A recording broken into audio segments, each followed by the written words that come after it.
नमस्कार, स्वागत है आपका न्यूज टाइम्स के इस बुलेटिन में। मैं हूं हेमलता और आइए सबसे पहले नजर डालते हैं आज के मुख्य समाचारों पर। तेलुगु स्थित वैली व्यू स्कूल की 11वीं की छात्रा दूसरे तल्ले से गिरी, टाटा मुख्य अस्पताल में इलाजरत। शहर पहुंचे डीजीपी राजीव कुमार ने कहा कि पूरे राज्य में पुलिस बल में 15,000 से ज्यादा वैकेंसी है।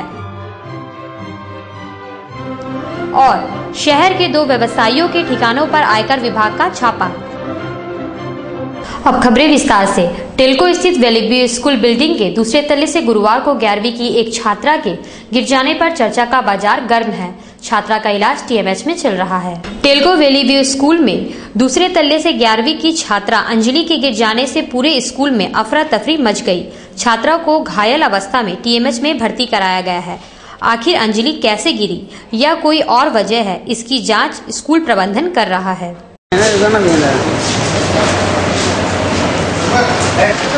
वो हुआ पहले तो हमको भी मालूम नहीं था, हॉस्पिटल में हम आए हैं। क्या नाम है सर? अंजलि। वहाँ पे क्या कर रही थी? कॉरिडोर में क्या कर रही थी? यही तो पता नहीं, जब जैसे गिरी हम लोग लेके सीधे हॉस्पिटल चले गए तो वहाँ बच्चा नहीं था, वहाँ उसके साथ मतलब क्लास था। वहाँ क्लास का पीरियड था, फिर अचानक से क्लास का पीरियड था तो क्लास में नहीं जाके उधर चले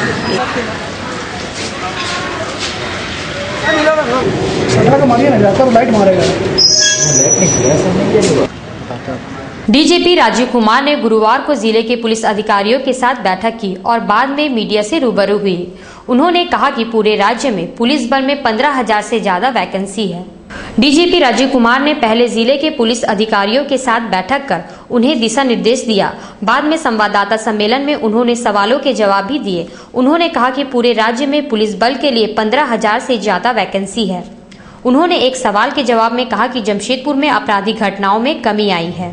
करीब टोटल 15,000 वैकेंसीज हैं डिफरेंट रैंक्स में, और इसमें 5,000 करीब कांस्टेबल्स की हैं और 1,000 के आसपास जो है वो सब इंस्पेक्टर रैंक में हैं। बाकी हवलदार और अपराध स्थिति बात है, मैं देख रहा हूँ कि हर एक शीर्ष में अपराध में कमी आई है, चाहे मर्डर हो, चाहे डिकॉइटी हो, रॉबरी हो, हर मतलब गृह वेदन, बगलरी हो, सब में करीब कमी है। तो स्थिति पहले की अपेक्षा ये बहुत बेहतर है।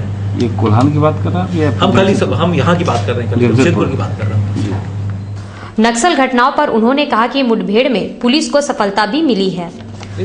जहाँ तक जो नक्सल घटनाएं हुई हैं अन्य राज्यों की अपेक्षा तुलना में हमारे ज्यादा है, लेकिन छत्तीसगढ़ से भी जो मतलब हमारे पास अभी आईबी के जो आंकड़े हमारे पास हैं उसमें पहले 6 महीने के हमारे भी जो मेंटेन करते हैं हम लोग, तो उसमें विगत वर्ष 2012 में करीब 300 के करीब नक्सल घटनाएं हुई थी। इस वर्ष घट के 200 है।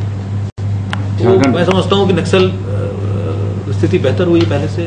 206 की घटनाएं हुई, तो इसलिए जो आंकड़े जो हमारे मतलब पहले से स्थिति बेहतर हुई है और लगातार हमारे अभियान चलाए जा रहे हैं, नक्सल विरोधी अभियान चला रहे हैं और उसमें इस बार काफी संख्या में नक्सली मारे गए हैं, काफी संख्या में उनकी गिरफ्तारी हुई है।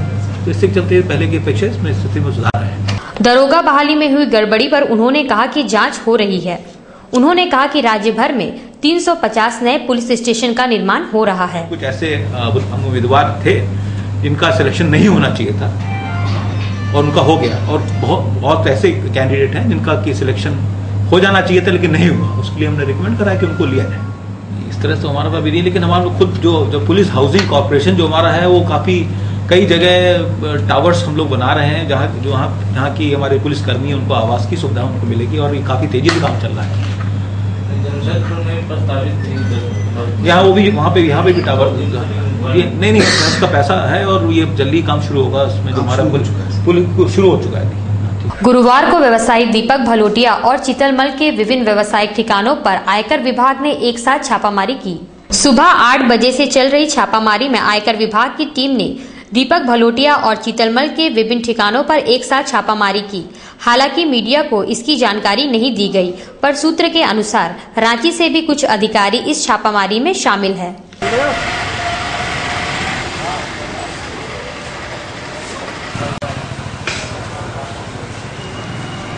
ब्राह्मण समाज के विकास के लिए 25 अगस्त को ब्राह्मण अधिकार दिवस मनाया जाएगा, जिसमें गरीबी की समस्या से जूझ रहे समाज के लोगों को चिन्हित किया जाएगा। झारखंड ब्रह्म शक्ति संघ ने ब्राह्मण समाज के विकास का बीड़ा उठाया है।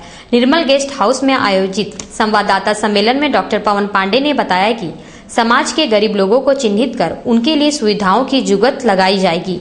25 अगस्त को डिमना में ब्राह्मण अधिकार दिवस मनाया जाएगा। ब्राह्मण अधिकार दिवस 25 अगस्त को डिमना हिलव्यू होटल में मनाया जाएगा, जिसमें शहर के हजारों ब्राह्मण एकत्रित होंगे। उसमें हमारी मांग होगी प्रमुखता के साथ कि झारखंड प्रदेश में रहने वाले जो भी आवासहीन ब्राह्मण हैं, जिनको घर उपलब्ध नहीं है, उनको भी इंदिरा आवास की श्रेणी में डाल के उनको भी आवास उपलब्ध कराया जाए। साथ ही जो डलिया लेके शाम में ब्राह्मण घूमते हो गरीबी रेखा के नीचे है, ऐसे ब्राह्मणों की संख्या पूरे झारखंड नहीं पूरे देश में बहुत ज़्यादा है, तो उनको बीपीएल सूची में ला के उनका भी लाल कार्ड बनाया है। स्कूलों में पास फेल प्रणाली को पुनः लागू करने एवं शिक्षा के व्यवसायीकरण पर रोक की मांग को लेकर भोपाल में अखिल भारतीय छात्र सम्मेलन का आयोजन किया गया है। All India Democratic Students Organisation द्वारा स्कूलों में पास फेल प्रणाली पुनः लागू करने एवं शिक्षा के व्यवसायीकरण पर रोक को लेकर लंबे समय से आंदोलन किया जा रहा है। उन्होंने फीस वृद्धि पर भी ऐतराज जताया है। इन्हीं सभी मुद्दों को लेकर भोपाल में 26 से 29 अगस्त तक 8वां अखिल भारतीय छात्र सम्मेलन का आयोजन किया जाएगा। पास फेल प्रथा हटा दी जा रही है सरकार की ओर से। इन सारी समस्याओं को लेकर के हमारा छात्र संगठन लगातार मूवमेंट करती आ रही है अपना जन्मकाल से ही, और इस लड़ाई के क्रम में ये हमारा हर साल 8वां छात्र सम्मेलन होने जा रहा है भोपाल में। तो इस भोपाल कॉन्फ्रेंस को सफल करने के लिए आज हम लोग कोष संग्रह कर रहे हैं। बिष्टुपुर स्थित सेंट मैरिज स्कूल के बच्चों से डीजीपी राजीव कुमार मिले और उनके साथ अपने अनुभवों को बांटा। बिष्टुपुर स्थित सेंट मैरिज स्कूल में डीजीपी राजीव कुमार ने जाकर बच्चों से मुलाकात की। उन्होंने बच्चों से अपने अनुभवों को बांटा, साथ ही बच्चों का उत्साह भी बढ़ाया।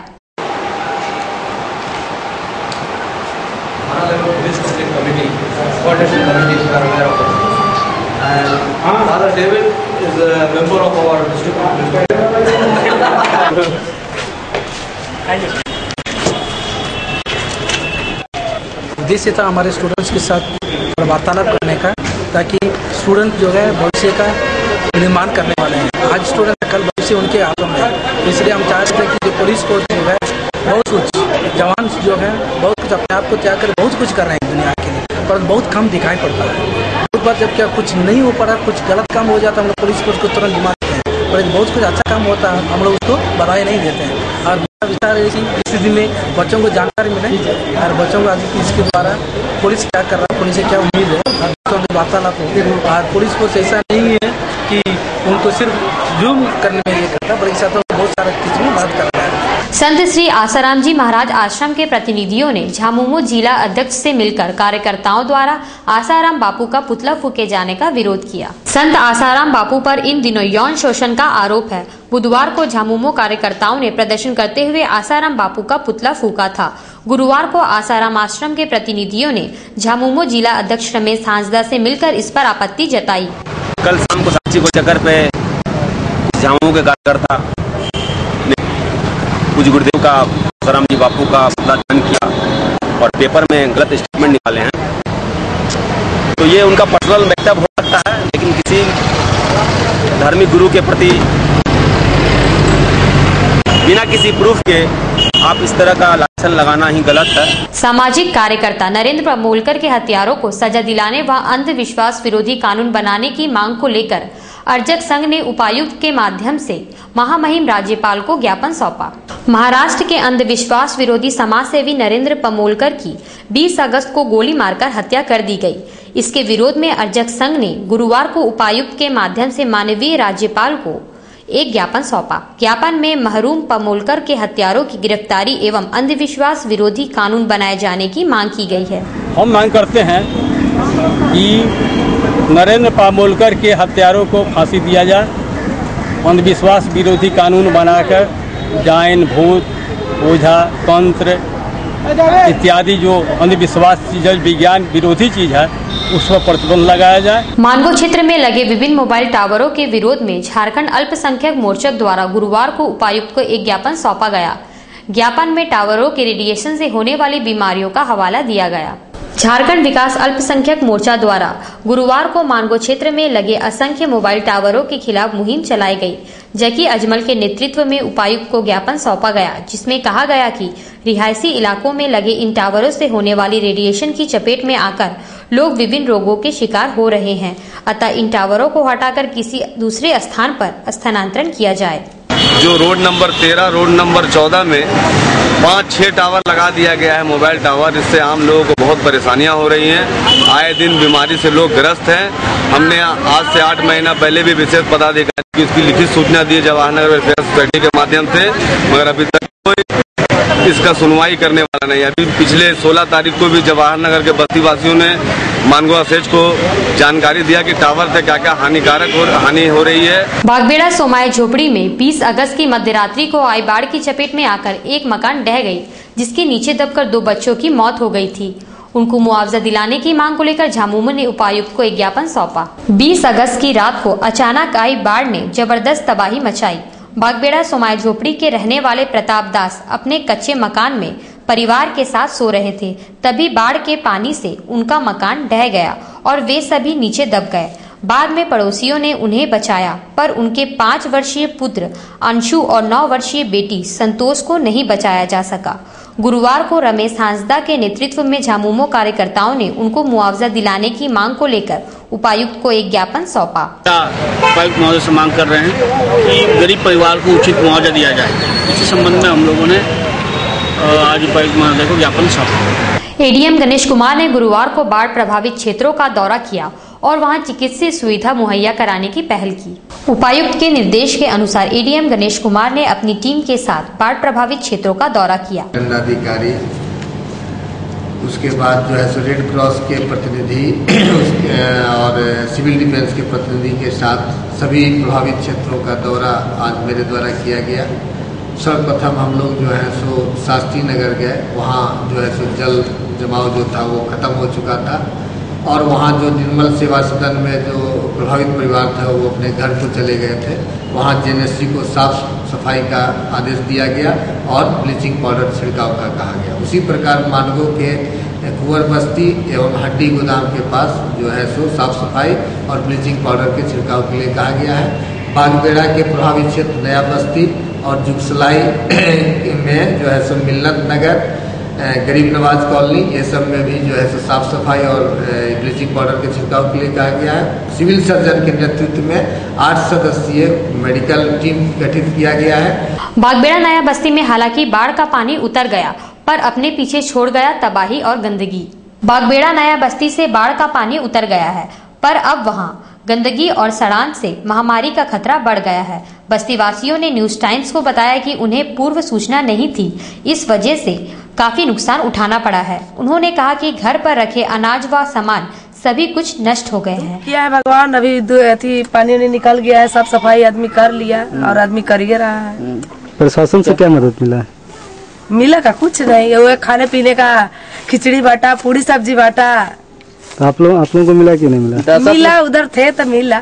घाघीडी जेल के पास एक खेत से अज्ञात युवक का शव बरामद हुआ है। शव की शिनाख्त नहीं हो पाई है। परसुडी थाना के अंतर्गत घाघीडी जेल के समीप एक खेत से पुलिस ने एक लगभग 35 वर्षीय अज्ञात युवक का शव बरामद किया है। पुलिस आसपास के लोगों से उसकी पहचान करने का प्रयास कर रही है। वो चप्पल दोनों यहाँ रखो। अखिल भारतीय विद्यार्थी परिषद द्वारा गुरुवार को सदस्यता अभियान चलाया गया, जिसका छात्राओं ने स्वागत किया। अखिल भारतीय विद्यार्थी परिषद द्वारा चलाए जा रहे सदस्यता अभियान 25 अगस्त तक चलेगा। गुरुवार को ग्रेजुएट कॉलेज में चलाए जा रहे सदस्यता अभियान का छात्राओं ने स्वागत किया।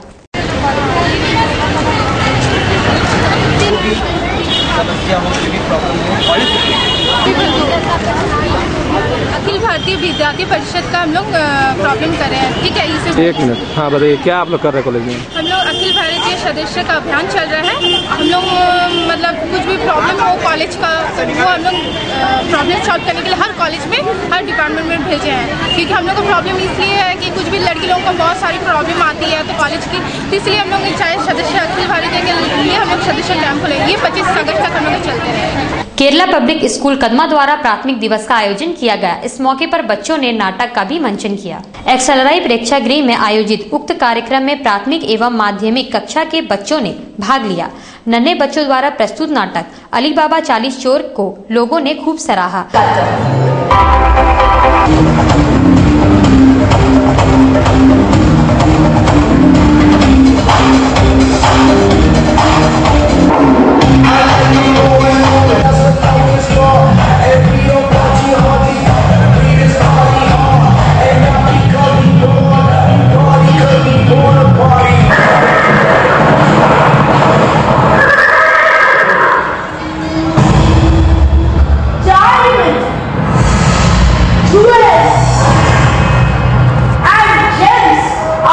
गुरुवार को ग्रेजुएट कॉलेज में एनएसएस के नई छात्राओं का परिचय सम्मेलन का आयोजन किया गया। ग्रेजुएट कॉलेज में एनएसएस के 2 वर्षीय पाठ्यक्रम में नई छात्राओं का परिचय सम्मेलन का आयोजन किया गया।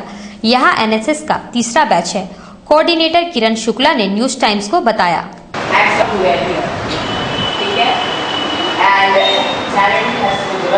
उनका परिचय दिवस है या ओरिएंटेशन डे कहिए कह सकते हैं उसको हम लोग।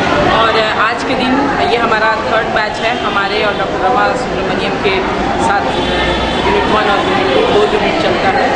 तो ये दोनों ही यूनिट का एक साथ ओरिएंटेशन हो रहा है, जिसमें हम लड़कियों को ये बता रहे हैं कि एनएसएस का ऑब्जेक्टिव क्या है। उन्हें बता रहे हैं कि एनएसएस ज्वाइन क्यों करना चाहिए। उन्हें हम ये बता रहे हैं कि कैसे उनके सामाजिक व्यक्तित्व में परिवर्तन होगा।